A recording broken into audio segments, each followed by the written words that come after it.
Jutaan orang hidup dengan HIV, yaitu penyakit yang melemahkan pertahanan tubuh yang merupakan sistem kekebalan yang terdiri dari sel darah putih, antibodi, dan sel lainnya.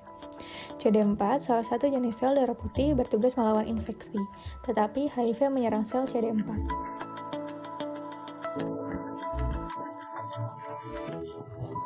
Siklus hidup HIV dimulai ketika HIV menempel pada sel CD4 dan mentransfer protein dan materi genetiknya ke dalamnya. Selanjutnya, enzim HIV yang disebut reverse transkriptase mengubah RNA HIV menjadi DNA HIV, sementara enzim integrase mengintegrasikan DNA HIV ke dalam DNA sel CD4 host. Kemudian, enzim protease memproses materi HIV yang dihasilkan untuk dirakit menjadi virus yang belum matang. Dan akhirnya material HIV yang sudah matang dilepaskan ke dalam tubuh di mana siklusnya dimulai lagi.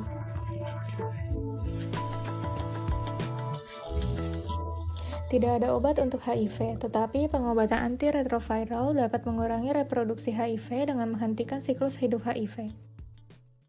Pengobatan antiretroviral ini terdiri dari non-nucleoside reverse transcriptase inhibitors, nukleoside atau nucleotide reverse transcriptase inhibitors, protease inhibitors, dan entry atau fusion inhibitors.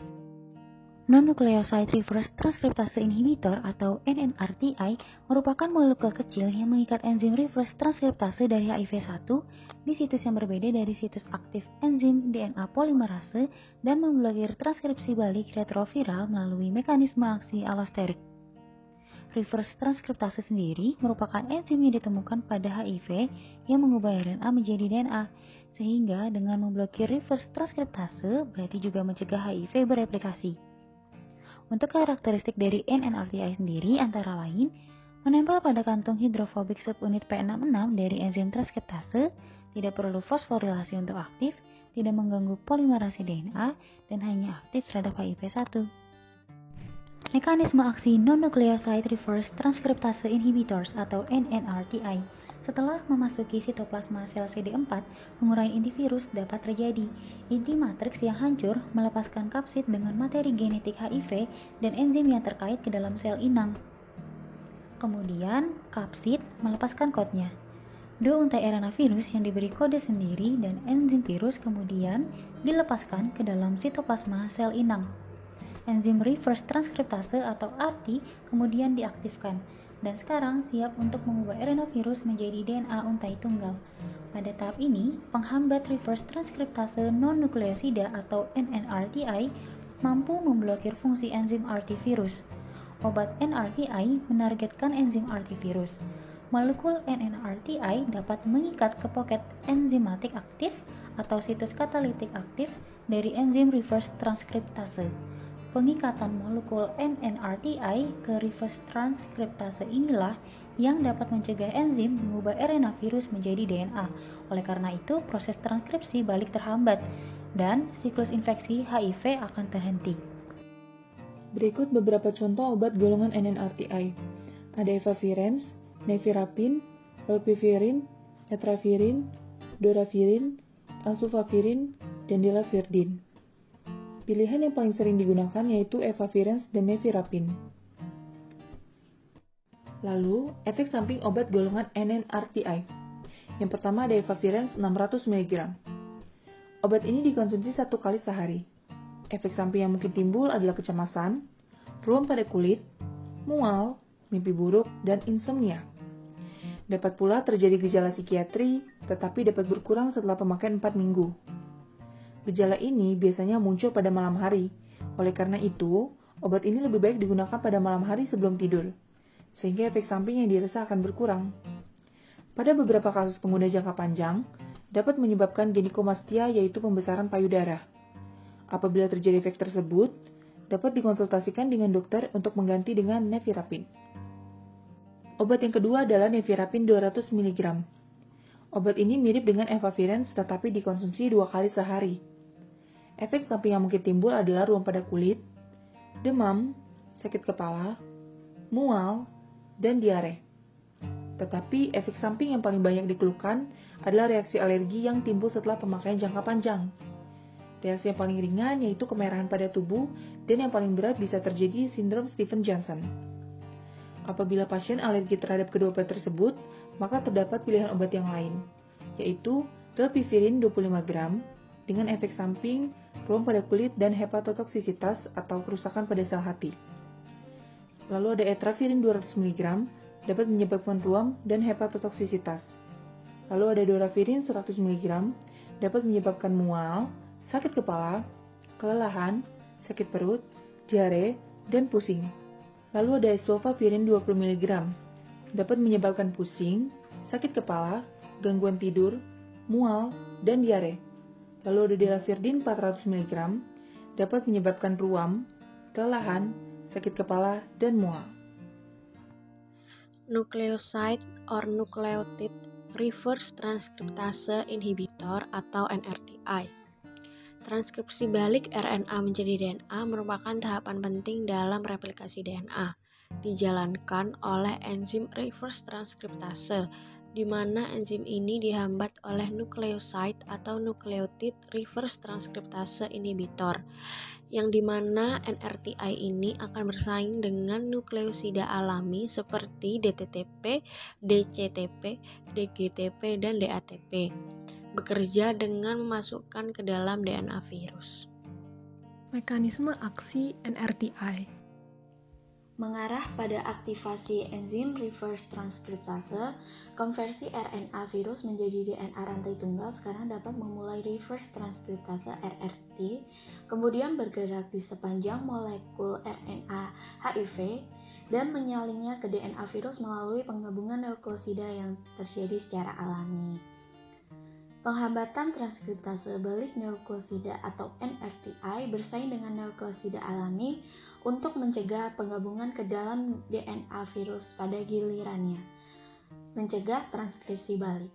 Enzim reverse transkriptase menanamkan analog nukleosida atau inhibitor NRTI ke dalam molekul DNA yang disintesis. Sebagai akibatnya, nukleotida alami tidak dapat lagi ditambahkan ke rantai DNA virus yang sedang tumbuh, yang dengan demikian dihentikan sehingga proses ini disebut penghentian rantai. Akibatnya, penyelesaian transkripsi balik tidak dapat dilakukan DNA HIV, tidak sepenuhnya terbentuk, dan tidak dapat dimasukkan ke dalam sel inang. Ada beberapa efek samping dari pemakaian NRTI. Pertama, pada zidofudin dapat mengalami anemi makrositik, neutropeni, asidosis laktat, gastrointestinal, sakit kepala, sukar tidur, miopati, dan pigmentasi kulit dan kuku. Lalu yang kedua, lamivudin dapat terjadi asidosis laktat, sterosis hepatitis.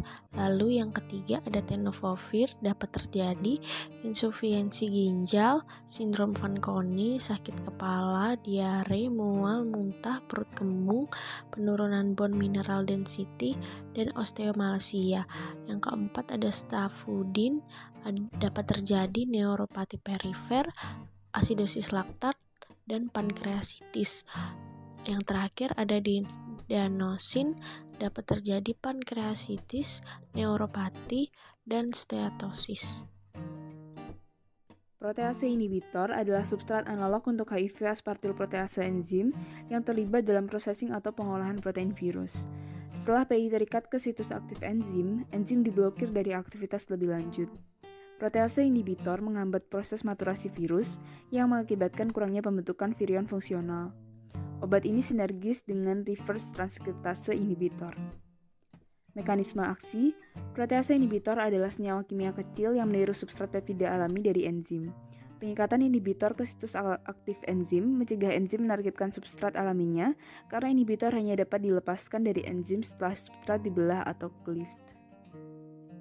Berikut merupakan obat protease inhibitor yang telah approved oleh FDA.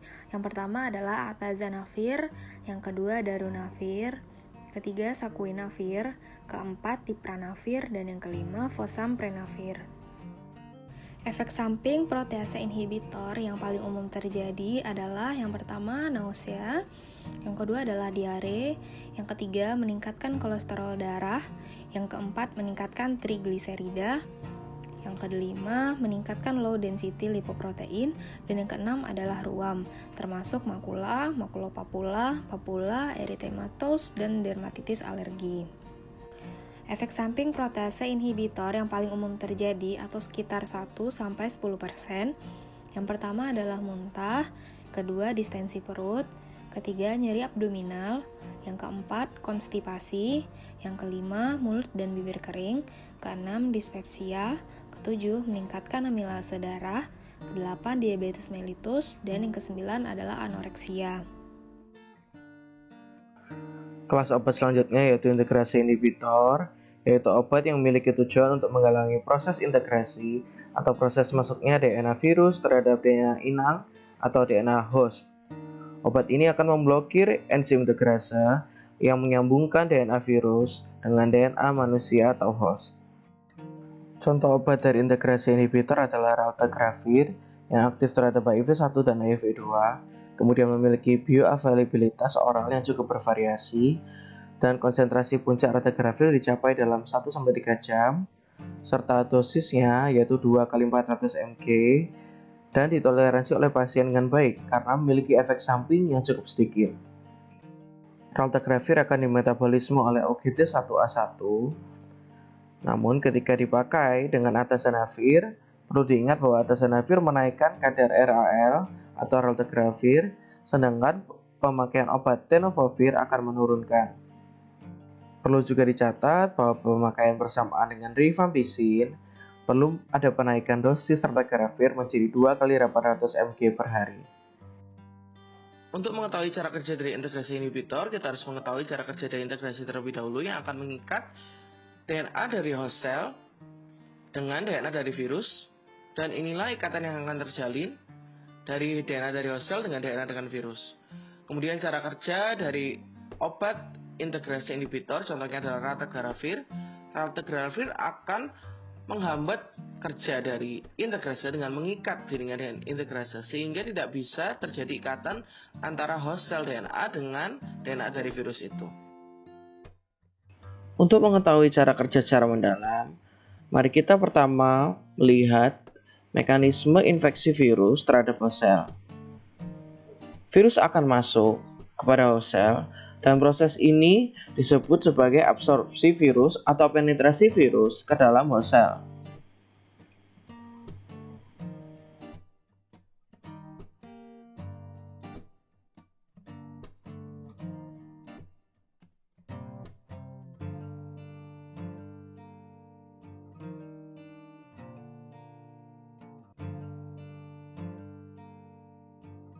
Selanjutnya, akan terjadi proses uncoating dari genom virus dan RNA virus akan terilis.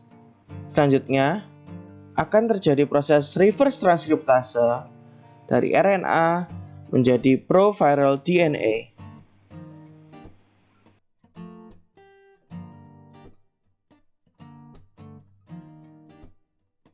Disinilah puncak dari proses integrase inhibitor.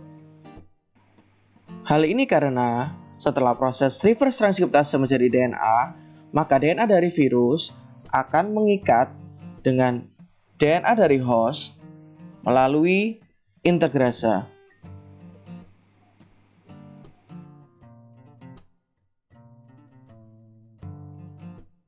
Jika enzim integrase bekerja dengan baik, maka akan terjadi ikatan antara proviral DNA dengan DNA dari host. Untuk mencegah hal tersebut, perlu dilakukan blokir dari aktivitas integrase pada puncaknya menggunakan integrase inhibitor.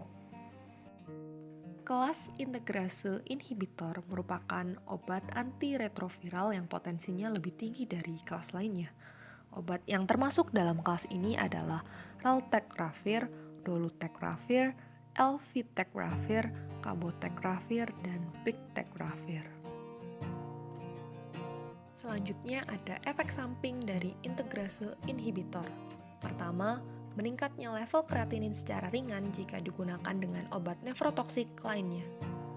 Obat ini juga dapat memiliki efek neuropsikiatri seperti dapat membuat pasien menjadi insomnia, memiliki gangguan kecemasan, pusing, maupun depresi. Efek samping lainnya adalah dapat meningkatnya berat badan pasien, karena obat ini dapat mengganggu metabolisme lemak dan glukosa. Selain itu, pasien juga dapat mengalami gangguan gastrointestinal seperti diare dan mual. Pada kasus tertentu juga dapat menyebabkan sindroma rhabdomyolysis di mana terjadi kerusakan otot dan tulang. Yang terakhir, pada pasien usia tua, obat ini dapat mengakibatkan abnormalitas jumlah dari platelet. Penjelasan selanjutnya yaitu mengenai entry atau fusion inhibitor. Seperti yang terlihat pada video, entry atau fusion inhibitor adalah salah satu obat antiretroviral yang bekerja pada tahap awal masuknya virus ke dalam sel host. Obat ini bekerja dengan cara menghalangi jalan masuk virus atau mengganggu kondisi yang dibutuhkan oleh virus supaya bisa masuk ke dalam sel host. Seperti yang mungkin sudah dijelaskan oleh kelompok sebelumnya, virus HIV sendiri mengeluarkan envelop glikoprotein GP160 yang pada awalnya mengalami pembelahan proteolitik reseptor mediated jadi dua subunit, yaitu GP120 dan GP41. Keduanya berfungsi sebagai sel mediasi untuk jalan masuknya virus ke dalam sel host. Oleh karena itu, obat entry atau fusion inhibitor bekerja secara ekstraseluler dengan mencegah adanya interaksi antara GP120 di virus HIV dengan reseptor sel host yaitu sel CD4. Obat ini sendiri menargetkan NHR komplementari sehingga mencegah terjadinya pembentukan 6-HB dan menghentikan proses entry atau fusi dari virus ke dalam sel host. Untuk obat entry inhibitor HIV sendiri dibagi menjadi dua kategori, yaitu C-peptides yang menyerupai regioheptat C terminal atau HR2, dan yang kedua adalah N-peptides yang menyerupai regioheptat N terminal untuk menargetkan regio-CHR dari GP41. Namun untuk obat entry atau fusion inhibitor dengan jenis N-peptides memiliki solubilitas rendah karena sifatnya hidrofobik. Oleh karena itu, kurang kuat digunakan sebagai inhibitor. Kemudian untuk jenis obat entry atau fusion inhibitor yang pertama kali dikembangkan adalah obat enfuvirtide. Enfuvirtide berasal dari turunan peptida sintesis HR1 dan HR2 yang dirancang untuk mengikat fusion intermediates dari GP41 dan mencegah terbentuknya struktur 6 helix, yaitu struktur yang berperan penting dalam infeksivitas virus HIV. Selain obat enfuvirtide, terdapat beberapa macam obat lain dari jenis yang berbeda. Tiap obat memiliki mekanisme kerja yang berbeda tergantung agen atau bagian mana dari proses fusi yang menjadi target obat tersebut. Salah satu contoh obat lainnya yang cukup umum adalah Maraviroc. Obat ini menargetkan koreseptor CCR5, yaitu dengan berikatan dengan kavitas di dalam domain transmembran dari CCR5 dan mengganggu binding dari GP120 sebagai direct competitor. Enfuvirtide diadministrasikan melalui injeksi subkutan. Efek samping yang mungkin didapatkan adalah reaksi area injeksi, termasuk rasa sakit, eritema, indurasi, nodul, kista, pruritus, dan ekimosis, serta meningkatnya bakterial pneumonia. Reaksi hipersensitivitas yang dapat mengancam nyawa juga terjadi pada kurang dari 1% pasien, termasuk ruam, demam, mual, muntah, meriang, hipotensi, dan meningkatnya transaminase serum. Sedangkan, efek samping dari Maraviroc adalah hepatotoksitas, gejala mukoskeletal, ISPA, pusing dan hipotensi ortostatik, demam dan ruam, serta sakit perut. Gaya hidup yang sehat dapat meringankan beberapa efek samping dari HIV. Yang pertama, diet seimbang. Energi dan nutrisi membantu tubuh melawan HIV. Pola makan yang sehat dapat membuat obat bekerja lebih baik dan dapat mengurangi efek samping. Olahraga secara teratur dapat meningkatkan kekuatan dan daya tahan tubuh, menurunkan resiko depresi, dan membantu sistem kekebalan tubuh bekerja lebih baik. Lalu hindari konsumsi rokok. Orang dengan HIV yang merokok cenderung memiliki masa hidup yang lebih pendek. Kemudian mendapatkan vaksin, tanyakan kepada dokter tentang apakah mereka merekomendasikan untuk mendapatkan vaksin untuk melawan pneumonia, flu, hepatitis A atau B, atau juga HPV. Terapi komplementer dapat membantu pasien dengan HIV merasa lebih baik. Stress management yang terdiri dari muscle relaxation, elektromyografi biofeedback, meditasi, dan hipnosis dapat mengurangi anxiety, meningkatkan kepercayaan diri, dan jumlah sel T. Kemudian ada pengobatan tradisional Cina seperti akupuntur, lalu mengonsumsi suplemen seperti asetil L-karnitin, whey protein, asam amino, probiotik, seng, besi, selenium, dan vitamin A, B, C, dan E dapat membantu. Berikut adalah sumber dan daftar pustaka yang kami gunakan dalam video ini. Dengan demikian, berakhirlah penjelasan kami mengenai tata laksana perawatan pasien HIV. Terima kasih.